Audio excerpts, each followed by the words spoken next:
আরজিকর? হ্যাঁ, আর্যিকর থেকে ও বেরোবো। হ্যাঁ। তো আর হ্যাঁ, বলো এবার। বলছি ওটা হয়েছে কি বলতো, ও 2টো অব্দি পেশেন্ট দেখেছে, ঠিক আছে। মানে রাত্রি পেশেন্ট 2টো?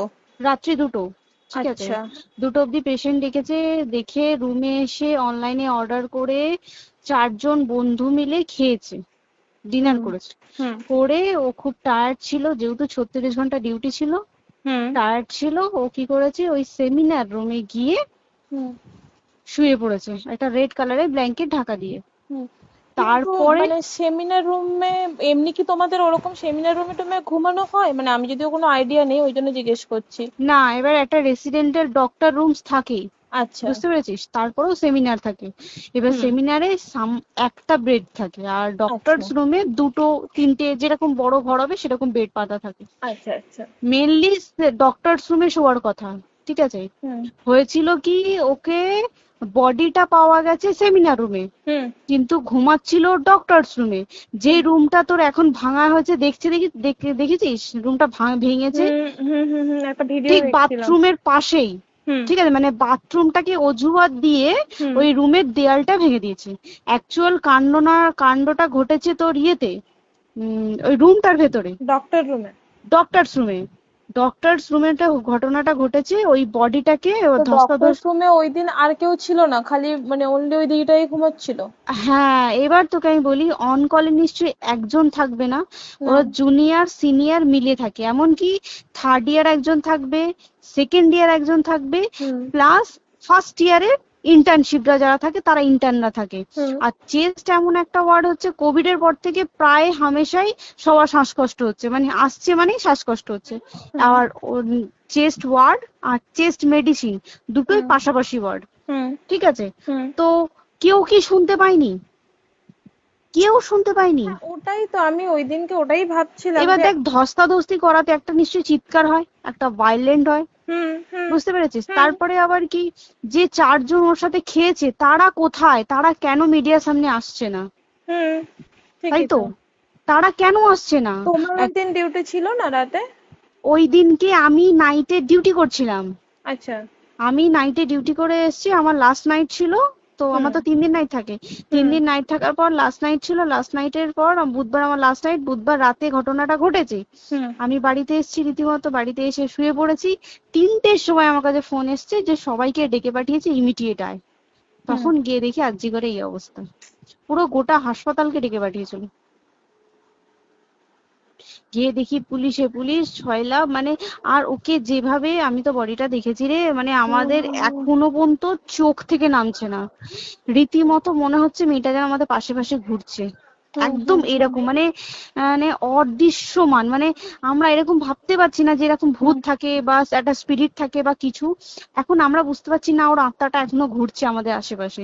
দেখ, ওর আমার তলাটায় না, কিন্তু ওর থেকে ও থাকে 4 তলায়, 4 তলায় ঘটনাটা ঘটেছে, ঠিক 2টো ফ্লোর নিচেই আমি থাকি, আমার আচ্ছা। রুমটা, ঠিক আছে। কিন্তু তাও আতঙ্কে আমরা মানে একদম স্তব্ধ হয়ে গেছে আরজিকরটা।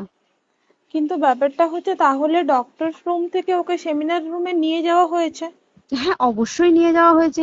এবার দেখ, নিয়ে যাওয়া হয়েছে, ওকে যেভাবে মারা হয়েছে, এটা একার পক্ষে সম্ভব অসম্ভব, না দিস একদম। Is a impossible. পুরোপুরি গ্যাং রেপ, গ্যাং রেপ ছাড়া কোনো কিছু নয়। আর শুধুমাত্র রেপ নয়, রেপ হলো, করলো, ছেড়ে দিল, ঠিক আছে, ওকে রীতিমতো মার্ডার করেছে। মানে মানে হিসেব মতো যা বুঝছি মানে তোমার কথাতে, হ্যাঁ, ওটা হচ্ছে ওর ওই বন্ধু বান্ধবও মেবি ইয়েস, জড়িত। এক্স্যাক্টলি। হয় ওর বন্ধু বান্ধব কেউ, ঠিক আছে, মানে 4জনের মধ্যে কেউ, আইদার ওকে এমন কিছু করতে বলতে। দেখ, বড় বড় কোম্পানিতেও তো এরকম হয়, মানে হুম হয় তুমি আমার সাথে কম্প্রোমাইজ হুম করো, নয় হুম তুমি হুম চাকরি হুম ছেড়ে চলে হুম যাও, হুম হুম হুম হয় তো। হুম হুম এ- এখানেও সেরকম কিছু একটা হয়েছে। যাকে যে ক্রাইম করেছে, সেও কিন্তু নর্মাল ডক্টর নয়, কিন্তু সেও একটা ভালো পোস্টে র্যাঙ্ক করছে, বুঝতে পেরেছিস। তবেই কিন্তু পুরো ব্যাপারটাকে হসপিটাল চেপে যেতে চাইছে, পুরো ব্যাপারটাকে। তাহলে এই সিভিক যে, ও কোথা থেকে আসছে? এবার তোকে আমি বলি, ওটা কোথা থেকে আসছে। আমাদের প্রিন্সিপাল চেঞ্জ হয়ে গেছে, ডেপুটি সুপার চেঞ্জ হুম হয়ে গেছে, তারপরে আমাদের ওই অ্যাসিস্ট্যান্ট সুপার চেঞ্জ, সব চেঞ্জ হয়ে গেছে। হুম তারপরে যে ওয়ার্ডের ডাক্তাররা ছিল, সিস্টাররা ছিল, ওয়ার্ড বয়রা ছিল, মাসিরা ছিল, সবাইকে ডেকে এখন হুম সাসপেন্ড করা হয়েছে। হুম তারা কোথাও যেতে পারবে না, রোজ গিয়ে কোর্টে গিয়ে দেখা করছে। আজকেও কোর্টে গেছিল সবাই। হুম তারপরে উম, তারপরে তোমার তোর এগুলো হলো, তারপরে তোর কি বলে, আরে বল না, ওই সিবিআই এটা হয়েছে কি, মানে ও সেই সঞ্জয় রায় যে ধরা পড়েছে, হুম অ্যাকচুয়াল কিন্তু ও নেই, হুম ঠিক আছে? ওর এতটা ক্ষমতাই হয় না। ও অত রাত্রে কি করতে যাবে? হুম ও অত রাত্রে ওখানে কি করতে যাবে? ওর না পেশেন্ট, ও নাকি বলছে দালাল পেশেন্ট নিয়ে গেছে। তো পেশেন্ট নিয়ে যখন গেছে, দিদিটার রুমে যখন যাবে, নিশ্চয়ই দিদিটার রুমে কোনো কাগজপত্র দেখাতে যাবে, সেই অবস্থায় গিয়ে দেখে যে এরকম এরকম ঘটনা, তা ঝাঁপিয়ে পড়েছে ওর উপরে। হুম এরকম কিছু কি, তাও কিছু নয়, শুধু গেছে, দেখছে ড্রিঙ্ক অবস্থায়, ওকে ক্যামেরায় দেখা গেছে ড্রিঙ্ক অবস্থায় গেছে আর এসছে, এইটুকুই দেখা গেছে। তারপরে হচ্ছে কি, তোর অনেক রকম, এখানে অনেক রকম ব্যাপার আছে। যে দিনকে ঘটনাটা ঘটে তার ঠিক দুদিন পরে ওই সেমিনার বাথরুমের অজুহাত দিয়ে সেম ডক্টর যে রুমের হুম দেওয়ালটা আছে, ওই হুম দেওয়ালটা ভেঙে দিয়েছে। কেন? প্রথমে ওকে বললো সুসাইড করেছে, আমাদের যখন ফার্স্ট খবর আছে তখন সুসাইড করেছে। হুম তারপরে যখন হসপিটালে যাই তখন গিয়ে শুনছি নাকি না, সুসাইড করেনি, এটা রেপ করেছে, রেপ করে মার্ডার করা হয়েছে। হুম বুঝতে পারলি, এখানে বিশাল বড় একটা গেম চলছে।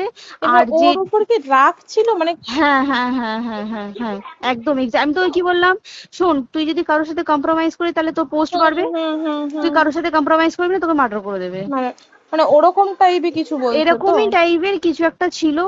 আইদার খুব রাফ, মানে খুব রাগ, খুব মানে খুব ওর উপরে খুব ফ্রাস্ট্রেশন ছিল, যারই ছিল খুব ফ্রাস্ট্রেশন ছিল। শুধু ওকে মারিনি রে, রীতিমতো মার্ডার করেছে। ওর যে ক্ল্যাচারটা ছিল, হুম ওর আমি ইউরিন, শুনেছি এটা। ওর ইউরিনের রাস্তায় ক্ল্যাচারটা ঢুকিয়ে দিয়েছে, তুই ইস, জানিস? মানে কি বলবো, মানে ওকে দেখা যাচ্ছে না, আমরা তো দেখেছি নিজের চোখে, ওকে দেখা যাচ্ছে না, মানে একটা ব্লিড। মৃত্যু কতটা, মানে এইটা মানে প্রচন্ড কষ্ট পেয়ে একটা মেয়ে মারা গেল না? আর ওর যে গলাটা চেপে ধরেছে, আহ ওর ওই চেপে ধরাতে মানে এতটাই জোরে চেপে ধরেছে যে ওর চোখ ফেটে রক্ত বেরিয়েছে। আহ, ছি, ছি, ছি। বুঝতে পেরেছিস? মানে মানে কি বলতো, যদি ধরা পড়ে না, উচিত মানে যারা এটার সঙ্গে দায়ী না আর এই ওদের। যে সিবিআইটা হয়েছে, সিবিআইটা একমাত্র আমাদের জোরেতেই সিবিআইটা এসছে। হুম মানে হুম আমরা ওই সঞ্জয় রায় একার পক্ষে সম্ভব না এইসব। তারপরে পোস্টমর্টম রিপোর্টে তুই জানিস, ওই আমাদের ভাজাইনা থেকে 150 গ্রাম স্পাম বেরিয়েছে। ইস, পোস্টমর্টম রিপোর্ট, 150 গ্রাম স্পাম, মানে বুঝতে পারছিস? Hmm not a calculated, minimum, minimum কম করে 6 থেকে 7 জন করেছে ওকে rape। ছি ছি ছি। ওই জন্যই তো আমরা এতটা বেশি ভাইলেন্ট হয়ে গেছি, বুঝতে পেরেছিস? আর তারপরে আমাদের, দেখো, একটা মেয়ে তার কাজের জায়গাতেই ছিল, এমনটা নয় যে রাস্তাঘাটে কোনো বিপদ, ও তার কাজের জায়গাতেই আরে সেফ নয়। শোন, দেখ বড় বড় কোম্পানিতে কি হয়, রুমের ভেতরে এগুলো হয়, মানে ধর রুমের ভেতরে হলো, যেমন কল সেন্টারে হয়, নাইট হুম শিফটে হুম হয়, হুম হুম। এইগুলো একসেপ্টেবল। বাট হসপিটাল হচ্ছে তো এমন একটা আরজি এরিয়া, করের মতো একটা, হ্যাঁ। আরজি কর বলে না, যে কোনো হাসপাতালে কেউ যদি স্ব ইচ্ছায় কারোর সাথে রিলেশনশিপে গিয়ে করতে চায় সেটা আলাদা জিনিস কিন্তু, হুম ঠিক আছে? হুম কিন্তু কেউ কারো বিরুদ্ধে এইভাবে করতে পারে না রে, তুই জানিস না? মানে ওয়ার্ডে দেখ, কম বেশি আমরা সবাই ঘুমাই, কম বেশি আমরা হুম সবাই জেগে হুম। থাকি, জেগে তো থাকি। তাতে কি কেউ শুনতে পায়নি? তার কি একদম সেটাই। ভাইলেন্স ছিল না? যদি কেউ না শুনতে পারে, তাহলে ওর খাবারে কেউ কিছু মিশিয়েছিল, হুম তাই কি না? হুম হুম সেটাও পোস্টমর্টম রিপোর্টে মানে লিক করছে না, যে কেন খাবার খাবার ও তো খাবারটা খেয়েছিল, সেটা তো নিশ্চয়ই পেটেই ছিল, পেট থেকে তো হুম বমি করে বের করে দেন, সেটা হুম তো ফরেনসিক রিপোর্টে কিছু বলবে। হুম আর তুই জানিস না, দেনার দেন মানে, ধর পোস্টমর্টম রিপোর্ট আসতে 3 দিন সময় লাগে, হুম ও যেদিনকে মরেছে ঠিক তার পরের দিনকে বিকালবেলা পোস্টমর্টম রিপোর্ট বার করে দিয়েছে, মানে বডি বার করো আর পোড়াও, হুম 10 সেকেন্ডের মধ্যে ওর বাড়িতে নিয়ে গেছে, তারপরে বডি পুড়িয়ে দিয়েছে।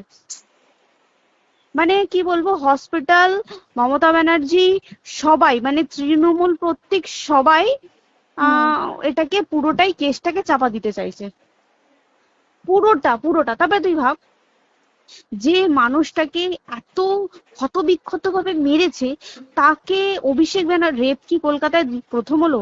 নয়, হুম বিভিন্ন জায়গায় বিভিন্ন ভাবে রেপ হয়েছে, হুম ধরা পড়েছে। ফাঁসি হ্যাঁ। হয়েছে কি হুম। জেল হয়েছে। হুম। অভিষেক বন্দ্যোপাধ্যায় কেন বললো জাস্ট এট তোর কি বলে এনকাউন্টার করতে? মানে কি সঞ্জয়কে যদি এনকাউন্টার করে পুরো কেসটা চাপা পড়ে পুরো যাবে, কেসটা চাপা পড়ে যাবে একদম। স্টুডেন্টরা ঠান্ডা হয়ে যাবে, হুম হুম। আর আমরা সেটা মানবো না, আমরা সেটা হতেই দেব না। তাতে যদি চাকরি মানে আরজিকরটাকে সিল করতে হয় তাতেও আমরা রাজি আছি, সিল করে দেওয়া হোক আরজিকর, সিল করে দেবে মনে হচ্ছে যদি ঠিকঠাক ভাবে। এবার ওই জন্য আমাদের দাবিতে সিবিআই এসছে। এবার তুই একটা কথা বল, যখন দেখতে পাচ্ছে মমতা ব্যানার্জি যে কলকাতা পুলিশ আমাদের জন্য কিছু করতে পারছে না, আমরা কিছু মানতে পারছি না, 7 দিন ধরে বার করতে পারছে না, হুম। তাহলে সেটা 2-3 দিনের মধ্যে কেন হ্যান্ড ওভার করে দিল না? হুম। তাই তো। তাই কি না? তারপরে দেখ পিডব্লিউডি ওটা লো পোস্টের মানুষ, মানে যারা ভাঙচুর করে, মানে সিমেন্টের যারা কাজ করে তাদেরকে হুম। পিডব্লিউডি বলে। হুম। এবার পিডব্লিউডির নিশ্চয়ই হায়ার অথরিটি থেকে অর্ডার এসছে তবেই ওরা গিয়ে ভেঙেছে। ওরা হুম। নিশ্চয়ই পাগল নয় দুম করে গিয়ে কোনো গভর্নমেন্ট প্রপার্টি ভেঙে দেবে। হুম। অর্ডারটা কে পাস করলো যে এখনই চেস্ট ওয়ার্ডটাকে ভাঙতে হলো? সিবিআই আসা পর্যন্ত অপেক্ষা করতে পারতো। কারণ আজকে অত বড় বিক্ষোভ হবার কারণ কি হচ্ছে, একটাই কারণ, যে মেয়েটি মারা গেছে ঠিক আছে, কিন্তু তাকে এত বেশি মলেস্ট করে, এত বেশি রেপ করে বা বেশি ওকে মেরেছে, তার কি কোনো প্রতিবাদ নেই? তুই কোথায় সেফ পাবি তুই আমাকে বল? তুই ধর চাকরি ছেড়ে আজকের সরকারি চাকরি ছেড়ে তুই প্রাইভেটে যাই, প্রাইভেটেও তো তাই একই কোথাও না, অবস্থা, একদম একদম। প্রাইভেটেও একই অবস্থা। তুই কোনো চায়ের দোকান খুলে বসবি, অনার্সশিপে তুই বসলেও তাও এসে তো হাজার ছেলেরা থাকে, হুম। হাজার ছেলেরা টিজ করে, তুই কোথায় কি করবি? তাহলে আমাদের সেফটি কোথায়? আমাদের মুখ্যমন্ত্রী মমতা ব্যানার্জি সে একটা লেডি হয়ে তাহলে আমাদের কি সেফটি দিয়েছে? আমাদের কি লক্ষ্মী ভান্ডার দিলে this is a problem solve? পুরো মাসের আমাদের কি সব খরচা চলে যায় লক্ষ্মী ভান্ডারে? জানি না, আই ডোন্ট নো, মানে আমরা প্রচুর ক্ষেপে আছি, প্রচুর, মানে এর বিচার না চাওয়া পর্যন্ত তা তুই ঠিকই তো। ভেবে চল কি এটা সলভ হবে না। আমরা মানে বিচার আমি নিয়ে আমি কথা বলবো। 2 দিন ধরেই ভাবছিলাম তোমাকে ফোন করবো, কিন্তু মানে এটা ওটাতে হয়ে উঠছে না। আর তোমাকে তো হুম। আমি ওই দিন রাতেই হোয়াটসঅ্যাপ করলাম না। হ্যাঁ হ্যাঁ এবার হ্যাঁ। তখনই না আমি ব্যাপারটা অতটা বুঝতে পারিনি, আর আমার তার পরের দিনই ভোরবেলা ডিউটি। তা হ্যাঁ আমি খুব তারপর সাবধানে থাকিস তুই, আর খুব বলো না, সাবধানে না না। থাকিস। হ্যাঁ তাই তো, এখন মানে আর তোমরাও সাবধানে থাকো কি সবাই। বলবো বল, কিছু বলার নেই। দেখ আমাদের মধ্যবিত্ত মানুষরা আমাদের চাকরি করে খেতেই হবে, সোজা কথা, একদম একদম। তাই কিনা বল? বাবা এত হুম। পুঁজি নেই যে বসে অত বসে খাবো, ঠিক আর আছে? সেই মেন্টালিটিও নেই। পুঁজি হ্যাঁ যদিও থাকে, মেন্টালিটিও নেই হ্যাঁ যে এবার বাবার তুই, পুঁজিতে খাবে। এবার একটা কথা তুই বল, চাকরিটা কোথায় গিয়ে করবো তুই একটা বল? কোন সেটাই। স্টেটে গিয়ে চাকরি করবো তুই আমাকে বল?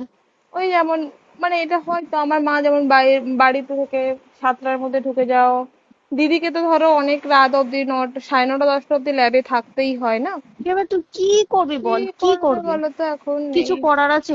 দেখ ল্যাবেও তো সব ছেলেরা আছে, ছেলে হ্যাঁ আছে মেয়ে আছে, তুই একদম। কাকে বারণ করবি, তুই কাকে বিশ্বাস করবি তুই বল?